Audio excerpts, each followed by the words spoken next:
2024년 3월 3일 주일 예배, 3월 첫 주 주일 예배 드리겠습니다. 기도하겠습니다. 하나님 아버지 감사합니다. 주일 저희를 초청해 주시고 이 주님의 새 성전에서 예배 드릴 수 있도록 보내주셔서 감사합니다. 하나님, 이 예배를 주님께 드립니다.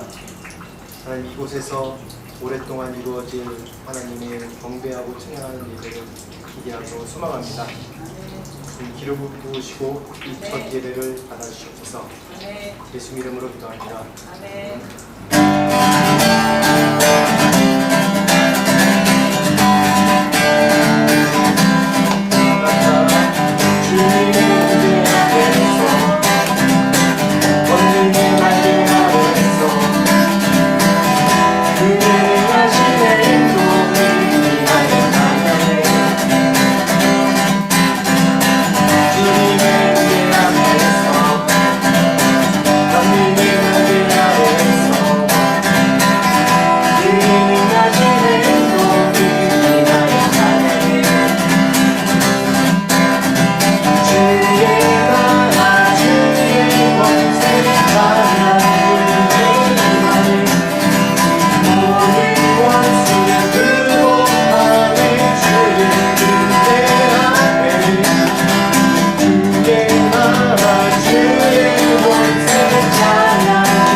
같이 할 때 우리 선포하고 진행합시다. 우리 교회가 온누리 비전 교회인데 이사야 49장 6절 말씀에 이방의 빛이라는 그런 사명감과 그런 말씀으로 우리 교회가 온누리 곧 열방의 비전, 빛을 전하는 그런 공동체가 되길 원합니다. 그래서 우리 선포합시다. 예수 그리스도께서 어둠 속에 빛이십니다. 그리고 온 땅에 빛이 되십니다. 또한 우리 교회가 이 방콕과 태국과 이 열방의 빛입니다. 그리고 내 자신이 내 가정과 내 교회와 내 직장과 직장의 빛입니다. 그래서 열방의 빛입니다라고 우리 선포하고 다시 한번 찬양합시다. 같이 기도합시다. 하나님, 저를 빛으로 삼으셔서 감사합니다. 하나님, 우리 오늘 기도교회가 오늘의 빛을 오늘의 예수 그리스도의 빛을 나누는 그런 소망으로 지은 교회가 됩니다. 예수 그리스도의 되었습니다.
빛으로 부르셨습니다.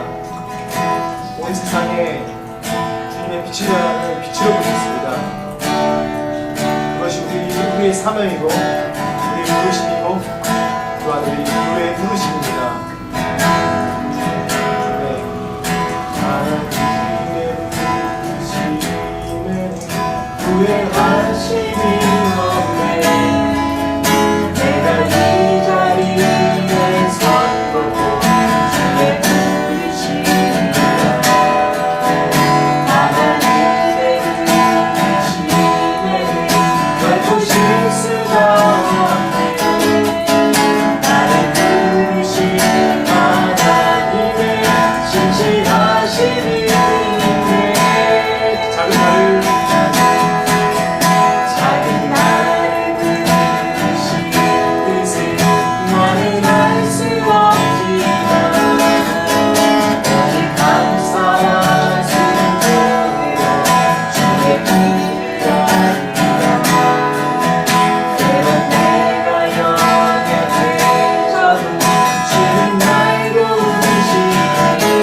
찬양 우리가 하니까 저희가 2022년 3월 27일부터 시작해서 가정예배 드릴 때부터가 생각납니다.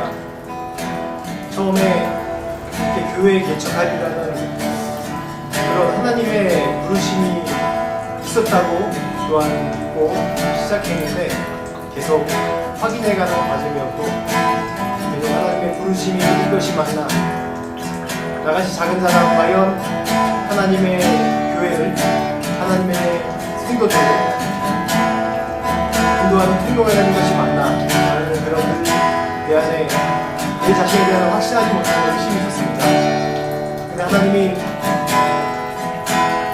지금까지 이렇게 차근차근 인도해 오시면서 2년여라는 세월을 인도해 오시면서 하나님의 부르심은 정말 실수가 없고 완전하시고 내 계획보다 더 크시고 더 온전하심에 대해서 또 발견하게 되었습니다. 그래서 감사합니다. 우리 인생을 이끄신 하나님, 우리 인생을 실수 없이 이끄신 하나님, 지금도 나를 보살피시고 살피시고 나를 인도하신다는 하나님에 대해서 확실히 믿음으로 선포합시다. 그리고 다시 한번 주의 말씀에 순종하며 주의 부르심에 순종하며 주의 앞에는 정성을 주의 뜻에 따르겠다고 고백하면서 기도합시다. 하나님 아버지, 주님 오늘 감사, 그렇지만 내 정말 사실 없이 실수 없이 부르시는 주님을 기억합니다. 좋아하셔서 주의 영광과 내 함께 하시옵소서.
날 향한 예외 나의 지혜로 측량 못하나 가장 좋은 길로 가장 완전한 길로 오늘도 나를 이끄시는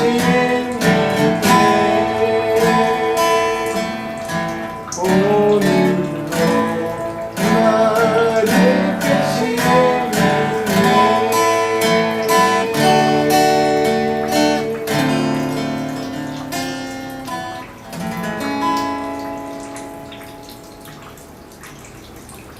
감사합니다. 주님, 우리를 부르신 뜻 우리가 다 이해하지 못하고 주님의 길을 쫓아가지만 하나님, 주님은 신실하시고 변함이 없으시고 늘 가장 완전한 길로 우리를 인도하신 분이기 때문에 하나님 믿고 순종하며 따르기로 결정합니다. 늘 저희 마음 가운데 의심이 있고 좌절될 때도 많지만은 다시 한번 그럴 때마다 나의 생각을 내려놓고 완전하신 온전하신 저희를 가장 좋은 길로 인도하신 주님을 의지하며 따르기로 결정합니다.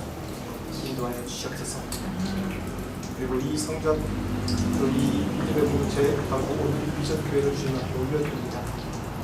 이곳에서 계속 예배가 이루어지게 하시고 이곳에서 주님을 선포하며 주님을 찬양하는 선포가 이루어지게 하시고 열방을 향하는 교회가 되게 하여 주옵소서. 이곳에서 많은 사람이 믿음으로 자라나며 좌절된 영혼이 소망을 얻으며 회복되며 꿈과 비전을 갖고 나아가는 교회가 될 수 있도록 인도하여 주옵소서. 그러길 소망합니다. 믿습니다. 주님 따릅니다. 예수 그리스도의 이름으로 기도합니다. 하나님의 말씀 나누겠습니다. 오늘은 요한복음 1장 1절부터 5절까지 말씀입니다. 생명의 빛 되신 예수님이라는 말씀으로 말씀 전하겠습니다. 요한복음 1장 1절부터 5절 말씀 읽겠습니다. 시작. 태초에 말씀이 계시니라. 이 말씀이 하나님과 함께 계셨으니 이 말씀은 곧 하나님이시니라. 그가 태초에 하나님과 함께 계셨고 만물이 그로 말미암아 지은 바 되었으니 지은 것이 하나도 그가 없이는 된 것이 없느니라. 그 안에 생명이 있었으니 이 생명은 사람들의 빛이라. 빛이 어둠에 비치되 어둠이 깨닫지 못하더라. 아멘. 오늘부터 요한복음 이제 새 성전에서 우리가 이제 내일 올해 화요일 날 창립 예배를 드리는데 그 전에 아직 다 정리가 안 됐지만은 이곳에서 저희가 부부 둘이 이제 계속 거의 2년 가까이 예배 드렸는데 이제 드디어 성전에서 감격스럽게 둘이 예배 드리기 시작했습니다. 그래서 오늘부터 시작해서 이제 요한복음, 왜냐하면 교회의 기초가 되시고 교회의 머리가 되신 분이 예수님이시기 때문에 우리 이 교회 오늘이 방콕 오늘이 비전교회 공동체에서 이 요한복음으로 좀 올해 시작하기 원합니다.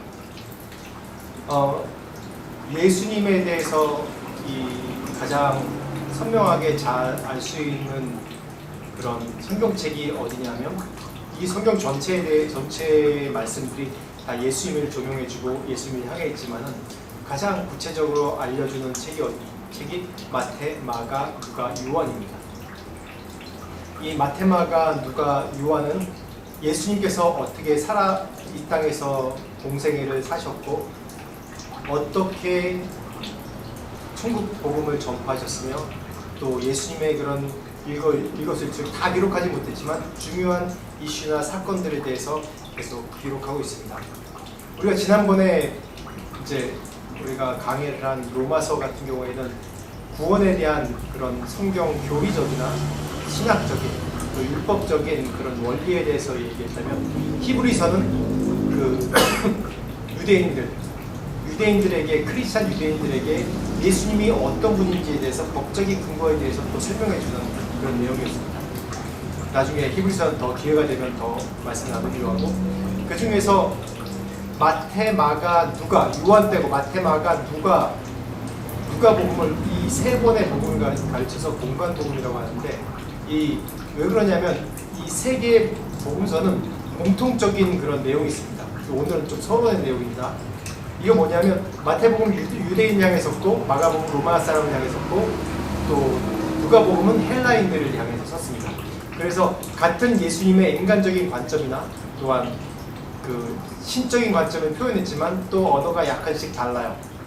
그래서 이 예수님의 인간에 대해서 또 신성에 대해서 예수님께서 어떻게 행한지에 대해서 구체적으로 설명하고 있습니다. 근데 이 요한복음이 왜 중요하냐면 요한복음이 정말 중요한 책입니다. 마테마가 누가도 마찬가지지만 다른 복음은 다 인간적인 부분에서 예수님이 어떻게 태어나셨고 뭐 아브라함으로부터 시작해서 막 그런 족보도 나오고 그러지만은 이 요한복음에는 그런 내용이 없습니다. 요한복음은 예수님의 원래 정체성, 예수님이 오늘 처음 말씀도 그렇잖아요. 말씀이 태초에 말씀이 계시니라 라고 시작하시죠. 그러니까 다른 복음은 이 아래 인간 세상, 인간 세상의 그런 이해 관점에서 써여졌다면 이 요한복음은 위에서 쓰여진 거예요. 위의 관점에서 예수님을 본 그런 내용으로 쓰여진 겁니다. 그래서 출생의 얘기가 없습니다. 출생의 얘기가 없어요. 그래서 이 요한복음을 통해서 예수님이 어떠한 분인지 그 신성의 관점에서 또한 예수님의 원래 정체성이 무엇인지 우리 인간 세상에 태어나가지고 시작한 공생에 시작해가지고 그것만 얘기하는 것이 아니라 그게 전부인가요? 아니죠. 원래 예수님의 그런 예수님이 어디로부터 오셨는지부터 시작해서 이 1장 1절 말씀부터 구체적으로 얘기하고 있습니다. 그래서 1절 말씀 다시 한번 읽어볼까요? 1절 말씀 1절 말씀 시작. 태초에 말씀이 계시니라. 이 말씀이 하나님과 함께 계셨으니 이 말씀은 곧 하나님이시니라. 여기서 뭐라고 그랬죠? 태초에 말씀이 계시니라 라고 얘기합니다. 태초라고 그러면 우리 인간들은 인간 세상에서는 이 태초, 시간에 대한 이 태초라는 게 시간의 개념이죠. 우리 공간에서는 시간과 공간의 제약이 있기 때문에 늘 시간 또 공간에 대한 그런 언급을 많이 합니다. 왜냐하면 우리의 생각이나 우리의 행동이나 우리의 말이나 그런 것이 모두 시간과 공간의 제약을 받기 때문에 그렇습니다. 그런 언어로 태초에 말씀이 계시니라 라는 뜻은 뭐라고 설명할 수 있을까요? 5년 전? 10년 전? 아니면 5천년 전? 뭐 이 지구가 몇억 년 전에 태어났다고 할 수 있고 또 인류가 시작한 지 한 6천년 전 됐다? 뭐 몇만 년 됐다? 그렇게 얘기할 수 있지만은 태초라고 얘기하는 것은 이가 우리가 생각하는 시간의 영역을 넘어서는 그런 개념입니다. 태초. 이 세상이 있기 전부터의 관점을 얘기하는 것이죠. 그래서 태초에 말씀이 계시니라 라고 얘기할 때 예수님의 시작점이 어디냐면 이 요셉과 마리아에게서 난 나사렛에서 난 베들레헴에서 난 그런 예수님에 대해서 얘기하는 것이 아니라 뭐죠? 태초. 우리의 인류가 생겨나기 이 시간과 공간 개념 우주의 공간이 생겨나기 처음부터 계셨던 그런 예수님에 대해서 얘기를 하는 겁니다. 그래서 예수님의 정체성이 과연 무엇일까요? 예수님의 정체성이 말구에 오신 그런 뭐 가요 예수님 그런 것부터 시작되는 게 아니지 않습니까? 예수님의 정체성을 왜 여기서 태초에 말씀이시니라 이 말씀 하나님과 계신 이 말씀은 곧 하나님이시라라고 얘기한 이유가 뭐냐면 예수님이 이 인간 세상에 오셨습니다. 그래서 인간 세상에서 공생애를 거치시고 이 인간 유아 시절을 다 보내시고 공생애를 거치시면서 십자가에 죽으시고 또 부활하셨습니다. 단순히 예수님에 대해서 얘기할 때 그냥 인간으로밖에 생각을 할 수 없는 거예요. 어떻게 보면 진짜 신적인 능력이 있는 예수님으로밖에 생각하지 않는 겁니다. 예수님이 우리가 하나님에 대한 존재에 대해서 어떤 분인지 모르기 때문에 예수님에 대해서 얼마나 무한하신 분인지 우리가 이해할 수가 없는 것이에요.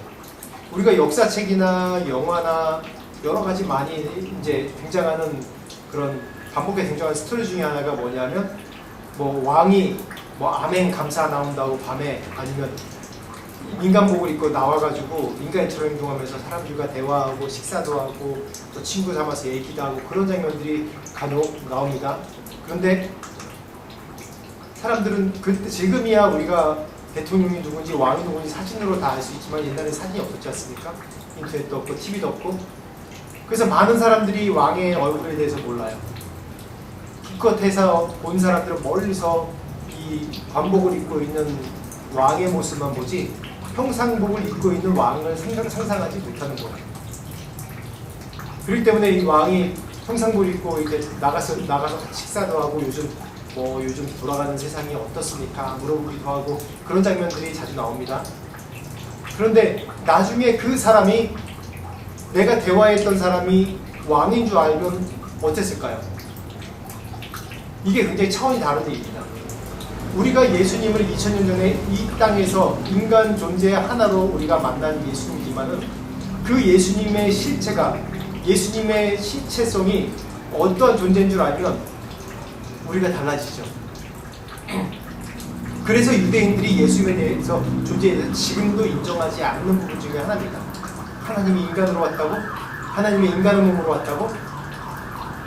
이 인간의 몸으로 온 것에 대해서 얘기하려면 또 길지만 우리가 설교중에 계속 나오지만은 이 유대인들이 예수님의 그런 신성에 대해서 예수님이 하나님인 것에 대해서 지금도 인정하지 않기 때문에 예수님을 안 믿는 거예요. 그렇지만 우리는 경험하고 알지 않습니까? 예수님에서 만나지 않습니까? 이웃과 마찬가지로 예수님에 대해서 어디로부터 왔는지를 알아야지 우리가 예수님께서 이 땅에서 하셨던 말씀, 예수님의 신성, 마테마가 누가 요한복음에 나오듯이 예수께서 이 땅에 어떠한 행동을 하시고 어떻게 보내고 오시고 했던 행동들을 다 해석할 수 있는 거예요. 아, 왕이신 예수님께서 이 땅에 오셔서 이렇게 행동하셨구나. 그러면 나도 이렇게 해야 되는구나. 구체적으로 알 수 있는 겁니다. 그래서 나는 어디로부터 왔을까?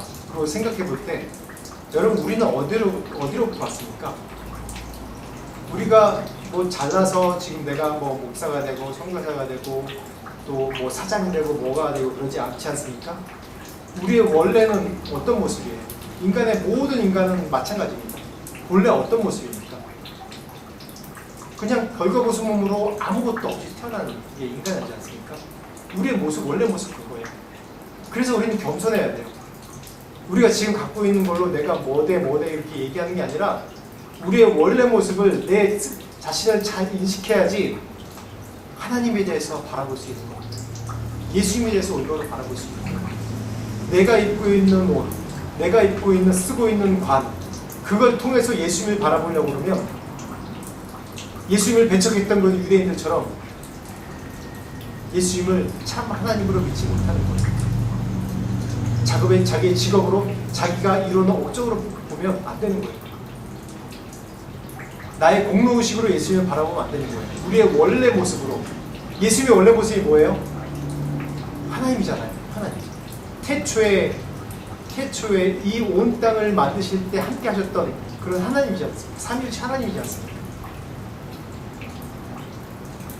2절 말씀 하나 볼까요? 2절 말씀. 1절 2절 말씀 다시 한번 읽어보겠습니다. 1절 2절 시작. 태초에 말씀이 계시니라. 이 말씀이 하나님과 함께 계셨으니 이 말씀은 곧 하나님이시니라. 그가 태초에 하나님과 함께 계셨고. 네, 태초에 하나님과 함께 계셨고. 예수님에 대해서 다시 얘기할 때 뭐냐면 성부, 성자, 성령 하나님에 대해서 얘기를 해야 됩니다. 이 부분에 대해서 되게 헷갈릴 수가 있어요. 우리가 태초에 하나님, 그럼 하나님은 뭐고 예수님은 뭐고 성령님은 뭐지? 라고 얘기할 수 있지만 더 명확한 성부 하나님의 역할은, 이 성경에 나온 역할은 우리를 선택하시고 또 이 온 땅에 우리의 인류와 온 우주를 섭리하시고 인도하신 분이고, 성자 예수님은 이 땅에 오셔서 우리를 구원하시고 우리를 이끄시고 천국으로 인도하시는 그런 역할을 하셨고, 성령 하나님은 하나님은 감동하시고 역사하는 분이에요. 이분들이 세 분이, 이 세 하나님이 따로 떨어져 있는 것이 아니라 우리 인간의 생각으로는 참 이해할 수 없는 부분이기도 해요. 그래서 이 하나님이 왜 이 태초에 말씀이 계시니라, 이 말씀 곧 하나님이시라, 그가 태초에 하나님과 계셨고 라고 얘기할 때 말씀에 대해, 예수님이 표현할 때 말씀에 대해서 표현합니다. 이 말이라고 그런 것은 얼마나 중요한 거냐면 그 사람의 존재에 대해서 존재를 표현하는 것 중에 하나예요. 왜냐하면 이 말이 내 머릿속에 있을 때는 이 사상이 되고 사고가 되지만은 밖으로 내뱉을 때는 그 내 생각과 사고와 사상들이 말로 표현되는 거예요. 그리고 내가 말한 것들에 그대로 움직이고 행동하면 어떻게 되죠? 그게 실체가 되는 거예요. 결과가 되는 거예요. 그렇기 때문에 이 말씀이라는 게 굉장히 중요해요. 이거 지금 1장 1절부터 5절까지 최대한 이제 신학적인 용어를 안 쓰고 쉽게 말씀을 전하는 겁니다. 여기서 로고스라는 얘기가 나오고 헬라에서 어떻게 얘기하고 그러면 또 이 말씀만으로 1절부터 5절까지 말씀을 굉장히 많이 얘기를 할 수 있습니다. 설명을 많이 할 수 있습니다.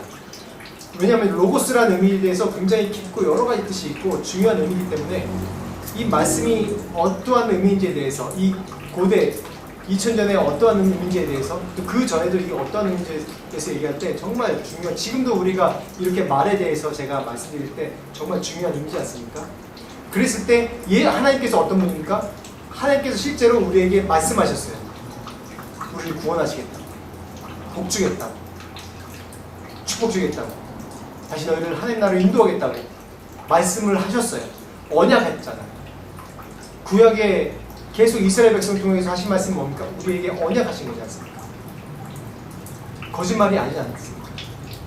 양치기 목동, 거짓말하는 양치기 목동 얘기 들으면 양치기 목동이 심심하니까 주변 사람들한테 늑대가 나타났다 이렇게 와서 막 와서 도와주니까 거짓말인데 그러고, 그렇게 몇 번 하다 보니까 아무리 진짜 늑대가 왔을 때 도와달라고 외쳤을 때 아무리도 도와주지 않지 않습니까? 그렇듯이 하나님은 신실하신 하나님이고 진실하신 하나님이고 거짓이 없으신 하나님이라는 것이 바로 이런 의미입니다. 하나님이 말씀하신 것, 그게 언약이죠. 언약하신 것 꼭 지키신다는 거예요. 요한복음 14장 9절부터 11절까지 말씀 한번 보시겠어요? 요한복음 14장 9절부터 11절까지 같이 읽어보겠습니다. 시작. 예수께서 이르시되 빌립아 내가 이렇게 오래 너희와 함께 있으되 내가 나를 알지 못하느냐? 나를 본 자는 아버지를 보았거늘 어찌하여 아버지를 보이라 하느냐? 내가 아버지 안에 거하고 아버지는 내 안에 계신 것을 내가 믿지 아니하느냐? 내가 너희에게 이르는 말은 스스로 하는 것이 아니라 아버지께서 내 안에 계셔서 그의 일을 하시는 것이라. 내가 아버지 안에 거하고 아버지께서 내 안에 계심을 믿으라. 그렇지 못하겠거든 행하는 그 일로 말미암아 나를 믿으라. 네, 이 말씀 보면 우리가 예수님에 대해서 얘기할 때 예수님이 하나님이라고 스스로 증명한 말씀이죠. 이게 나를 본 거로 하나님을 보았다는 그런 말씀입니다. 그래서 1절, 2절은 하나님 아버지와 예수 그리스도의 관계를 설명했다면 3절부터는 예수 그리스도와 또 이 세상의 모든 피조물의 관계에 대해서 또한 설명하는 말씀이죠. 3절 4절 말씀 한번 볼까요? 시작. 만물이 그로 말미암아 지은 바 되었으니 지은 것이 하나도 그가 없이는 된 것이 없느니라. 그 안에 생명이 있었으니 이 생명은 사람들의 빛이라. 그 안에 생명이 있었으니 이 생명은 사람들의 빛이라 라고 얘기합니다. 빛, 이게 빛에 대해서 정말 잘 설명했습니다. 빛. 성경에서는 우리 그리스도인들에 대해서 얘기할 때 너희는 빛이라, 너희는 소금이라 라고 얘기하죠. 이 예수님에 대해서 생명의 빛, 이 생명은 사람의 빛이라 라고 얘기했습니다. 왜냐하면 여러분, 빛이 얼마나 중요한지 우리가 잘 알죠. 태양이 없다고 생각하면 우리가 아무것도 할 수 없습니다. 태양이 있기 때문에, 태양빛이 있기 때문에 우리가 색깔을 볼 수 있고, 태양빛이 있기 때문에 우리가 온 지금 자연 만물이 다 이렇게 자라고 있습니다. 그뿐입니까? 태양이 있기 때문에 지금 이 지구에 있는 모든 그 생물들이 다 돌아가고 있는 거예요. 우리 또한 이 태양을 필요로 하고 살죠. 태양이 없으면 절대 안 돼요. 이 빛이 없으면 절대 안 됩니다. 그런데 당연한 거에 대해서 우리가 당연시 않고 살기 때문에 문제죠. 그래서 영적으로 보면 이 예수님의 생명의 빛, 이 빛이 없으면 어떻게 되는 것이죠? 예수님의 생명의 빛이 없으면 그 인생은 죽은 인생이에요. 예수님의 생명의 빛을 받아들이지 않는 인생은 죽은 인생이나 마찬가지죠. 그 안에 생명이 없는 겁니다. 왜냐하면 온 우주가, 지금 온 지구상이 이 태양의 빛이 없으면 어느 생물도 살 수 없듯이 그 비유입니다. 우리가 예수님의 빛이 없으면은 우리가 살아도 사는 존재가 아니고 우리가 죽은 존재예요. 뿌리가 잘린 존재나 마찬가지로 살 수밖에 없는 것입니다. 그래서 4절 말씀 우리 다시 한번 읽어볼까요? 4절 말씀 시작. 그 안에 생명이 있었으니 이 생명은 사람들의 빛이라. 어디 안에 생명이 있다고 그랬죠? 네, 말씀 안에, 예수 그리스도 안에 생명이 있으니 그 생명은 살아야 빛. 오늘 이 말씀 말씀하고 있죠.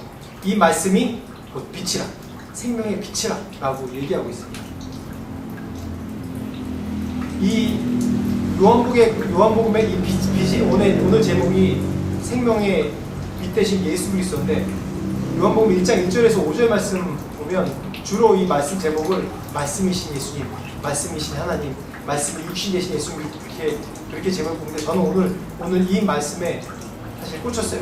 생명의 빛 대신 예수, 빛 대신 예수, 빛 대신 예수님. 우리가 믿음에 대해서 얘기할 때 다른 성경은 예수님을 믿어라 같은 얘기죠. 믿음에 대해서 얘기할 때 이 요한복음은 뭐라고 하냐면 빛 대신 분을 내 안에 받아들일 때라는 이 증명을 합니다. 빛 대신 그분을 내 안에 받아들일 때, 그게 믿음이라는 거예요. 믿음이 열심히 기도해서 내가 무엇을 이루고, 열심히 기도해서 내가 뭘 하고 이루고, 애들 좋은 학교 보내고 성공하고, 내가 열심히 기도해서 돈 이렇게 모아서 성경을 했고 이렇게 모아서 교회를 줬다, 그게 빛이 아닌 거예요. 이 요한복음의 가장 중요한 이 1장 1절부터 5절까지 가장 중요하게 얘기한 것은 너희들이 생명의 빛인 예수 그리스도를 네 안에 받아들여야 된다는 것. 그게 믿음이다라는 뜻입니다. 이게 오늘 핵심입니다. 오늘 핵심. 우리는 지금 태국 더운 지방에 살기 때문에 항상 다닐 때 막 선크림을 발라야 된다고 그러고 막 모자 쓰고 태양을 가리고 너무 더우니까. 그런데 이 북유럽이나 그런 좀 추운 데 사는 사람들은, 특히 북유럽에 있는 사람들은 보면 햇빛이 나기만 하면 그냥 옷을 벗고 그냥 선탠을 하는 거예요. 뭐 거기서 이제 비타민 B나 무슨 얻을 수 있기 때문에, 그 사람은 빛을 많이 못 보기 때문에 무조건 이 옷을 벗고 선탠을 해야 돼. 그래서 건강을 유지할 수 있는 것이에요. 우리는 어떻습니까? 예수님께서 이 온 세상에 빛으로 이미 임하셨고, 빛으로 비치셨고, 이 말씀을 통해서 우리에게 조명하셨고 명령하셨는데, 우리는 어떻게 살고 있습니까? 생명의 빛이신 예수님을 우리가 받아들이며 살고 있습니까? 우리가 살다 보면 젊었을 때는 그냥 모든 것이 다 가능하고 소망이 있고 기대가 되고 즐겁습니다. 뭔가 가능할 것 같고. 근데 나이가 들면 들수록, 인생을 살면 살수록 자기의 한계를 점점 많이 느끼죠. 고난을 통과하면서 겸손하게 됩니다. 그럴 때 복음을 접하고 예수님을 만나게 되면 받아들여요. 젊었을 때는 안 받아들여요. 인생을 살다 보니까 내 의지로 내 생각대로 할 수 있는 게 아무것도 없다는 것을 다 깨닫습니다. 이것이 우연이라는 것을 깨달아요. 내가 잘 돼도 이것이 우연이라는 것을 깨달아요. 그게 다 하나님의 섭리 가운데 내 인생이 있는지 모르고. 5절 말씀 한번 보겠습니다. 5절 말씀 시작. 빛이 어둠에 비치되 어둠이 깨닫지 못하더라. 빛이 어둠에 비치되 어둠이 깨닫지 못하더라. 모든 인생에 지금 예수님의 생명의 빛이 비춰지고 있습니다. 비춰졌습니다. 근데 두 가지 사람들인데, 이 빛을 받아들인 사람이 있고 외면한 사람이 있습니다. 내가 고난 가운데 있음에도 불구하고 이 생명의 빛인 예수님의 구원의 빛을, 너희가 지금 이 땅에 태어나고 지금까지 이렇게 살아온 것이 다 나의 섭리고 나의 뜻이다, 내가 너와 함께 했다라는 그런, 어쩔 수 없이 모든 사람들이 받아야 되는 그런 태양처럼 모든 사람이 하나님의 예수 그리스도의 생명의 은혜의 빛을 받고 있는데, 그것을 인정하지 않고 외면한 사람이 있는가 하면 그것을 그대로 받아들인 사람들이 있습니다. 우리는 어떻습니까? 우리는 어떻습니까? 생명의 빛을 받아들여야 되죠. 생명의 빛을 받아들여야 돼요. 받아들이되 간절히 그 빛을 찾아야 돼요. 우리 안에 우리의 죄악으로 인해서 어둠이 있기 때문에 예수님에 대해서 부르고 찾지만은 그 어둠이 그 빛에 대해서 거부하게 만들어요. 자꾸 이 눈을 가리게 만들어요. 그 생명의 빛이 내 안에 비추고 있지만 그걸 이해 못하겠죠. 예수님께서 하나님께서 이 땅을 이렇게 존재하고 운영시키기 때문에 우리가 그렇게 살 수 있는 거지 않습니까? 태양이 이게 너무 당연한 것이 우리가 그게 은혜라고 생각 못해요. 이게 은혜거든요. 우리가 영적으로 사는 그런 은혜뿐만 아니라 물을 마시고 태양빛이 비추고 내가 숨쉬고 내 심장이 뛰고 살아가는 것 자체가 모든 것이 하나님의 은혜입니다. 하나님의 생명의 빛이에요. 근데 그 외의 것에 대해서는 점점 내가 예수 그리스도를 받아들이지 않고 가려버려요. 내 생각이 더 옳다, 내 뜻이 더 옳다. 또 내가 성공해서 잘 사는 사람은 하나님의 은혜에 대해서 생각 안 해요. 넉넉하고 성공했다 그러면 그냥 내가 잘나서 그렇게 됐네라고 생각하는 사람도 있어요. 그냥 교회는 다니는데 내가 봉사하러 교회 다니니까 봉사기관에 평상시에 내가 할 수 없으니까 봉사하러 좋은 일 하러 다니는 분들도 있어요. 사실. 근데 은혜는 당연한 것이 아닙니다. 우리를 구원하신 은혜는 값싼 은혜가 아니에요. 당연한 것이 아니에요. 저절로 되는 게 없어요. 저절로 우리가 생명을 얻고 저절로 우리가 그 은혜 가운데 살 수 있는 것이 아니에요. 우리가 갈망하면서 살아야 돼요. 갈망하면서. 이 햇빛을 못 본 사람이 햇빛이 비추자마자 막 달려나가서 일광욕을 하는 것처럼, 또 우기 때 빨래가 안 말랐는데 이 햇빛이 딱 비치면 막 쫓아가서 어떻게든지 햇빛 있는 곳에 내 빨래를 말린 것처럼 내 마음에 간절하게 하나님의 은혜를 찾는 그런 믿음이 필요합니다. 예수님은 그 생명의 빛이에요. 그 생명의 빛은 예수님께서 온 우주 만물의 주관자이시고 하나님이시고 우리를 인도하시고 우리를 지금도 이 땅에서 숨쉬며 살게 하시는 그런 은혜 가운데 살고 있다는 것을 인정하고 믿는 자에게 비추는 빛이죠. 우리를 그 빛으로 천국으로 인도하시는 또 생명의 빛이죠. 그분을 인정하고 믿으셔야 돼요. 오늘 말씀이 그것입니다. 그런 예수님을 소개하는 것입니다. 하나님의 말씀, 언약이 예수님께서 이 땅에 오심으로 실체가 됐고 그 실체이신 예수님께서 우리의 모든 죄악을 담당해서 완성시키시고 또한 천국으로 인도하시는 그런 예수님, 그 생명이신 예수님이 우리를 천국으로 인도할 뿐만 아니라 이미 이 땅에 생명의 빛을 비추셔서 모든 만물이 살게 하시고 모든 만물이 그 은혜 가운데 살게 하고 아무도 부인 못하게 은혜 가운데 살게 하는 그 축복을 우리에게 주셨답니다. 그것을 믿고 우리가 예수님을 의지하면서 살아야 됩니다. 사실 우리가 살면서 불안한 일들이 많아요. 불확실한 일들이 많아요. 한치 앞을 모르니까 우리가 앞을 내다볼 수 없습니다. 바로 내 앞에 당면한 일들이 중요하니까. 그러니까 더 떨고 불안해하고 예수님에 대해서, 예수님 우리 구원하시고 하나님이라는 걸 믿어요. 근데 내 지금 앞일에 대해서 해결해 주실 거에 대해서는 내가 믿지 못하는 게 많아요. 예수님 믿으십시오. 예수님은 우리를 구원하시고 생명을 인도하실 뿐만 아니라 우리의 모든 것을 인도하시고 주관하시고 가장 완전한 길로 인도하시는 하나님입니다. 그걸 믿을 때 우리 마음 가운데 평안이 있고 우리 마음 가운데 더 축복으로 갈 수 있을 것을 믿어서 우리가 믿음으로 좀 선포해 같이 기도하겠습니다. 예수님 감사합니다.